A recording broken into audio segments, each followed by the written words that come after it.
Hello everybody. Today we're going to tie an egg fly out of sponge. Here you can see they're part of my arsenal and I'm fishing for steelhead.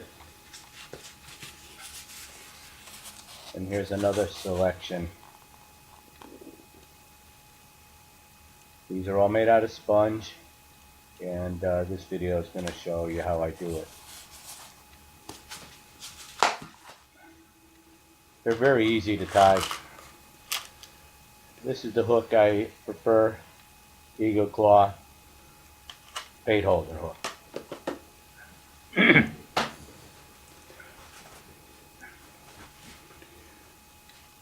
Here's one of the sponges. It's sort of a chartreuse green, and here's a nice light blue. They all have a little bit of marbling in them, which I like too. This one's orange and with some lighter orange, almost like a creamsicle color.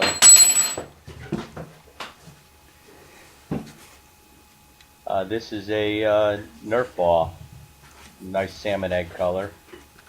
And this is a yellow sponge that I also use. I have other ones. I have purple. I have red. I'm just giving you the idea. Now, the holes that I put in it were made by this brass tubing that I have, and I sharpened one end of it. And I gently twist that through. And as you can see, I put a 10mm trout bead in it. And that's about the diameter that I'm using with my brass tubing. And I'll gently twist those through the sponge, because with the sharp edge, and I end up with cylinders, sponge cylinders that look like that. Now here I'm going to measure the sponge, take my cylinder. I get about 5 or 6 flies out of one cylinder. And I'm going to cut it so it just about fits on the shank of the hook.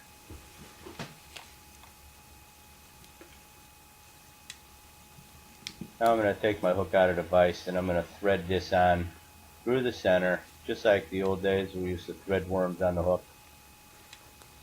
Thread this through, push it up and onto the top of the shank.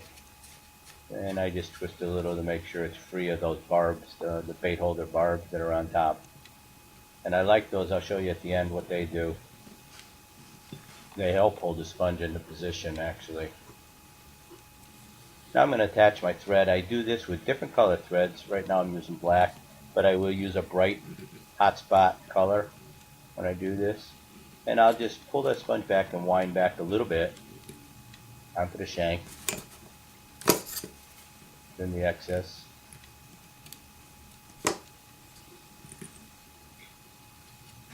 Now I'm going to just catch that front edge of that sponge.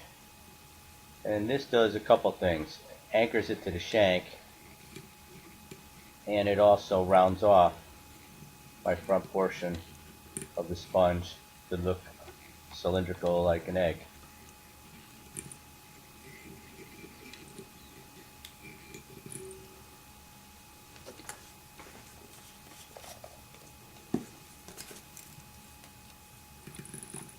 Now I'm going to whip finish and get my thread off the hook completely. And before I pull the loops through, what I like to do is add a bead of crazy glue through the wraps that I'm going to pull underneath. And if I just let this catch right at the sponge, it'll grab that sponge and hold it in place along with the thread. Now the rest of it is just trimming the backside so it's rounded off, and it will be taken as a free drifting egg coming down the river. When they fill up with water, these things hold the water and they look like a little, egg actually, because they're very translucent. I know people have asked me, well, don't they float? Well, they don't. When water gets in them and you drop this into your sink just to try it, or into a cup, it goes right down with the weight of the hook. In fact, this year when I was fishing them in the shallower water, knee-deep water, I had no weight on them at all, and I had no problem with them going down and drifting near the bottom. There you have it, pretty much. Now when I push this up against those barbs that are on there, it'll grab them, and I'm sort of pushing down so those barbs grab it, and that helps it stay in place also.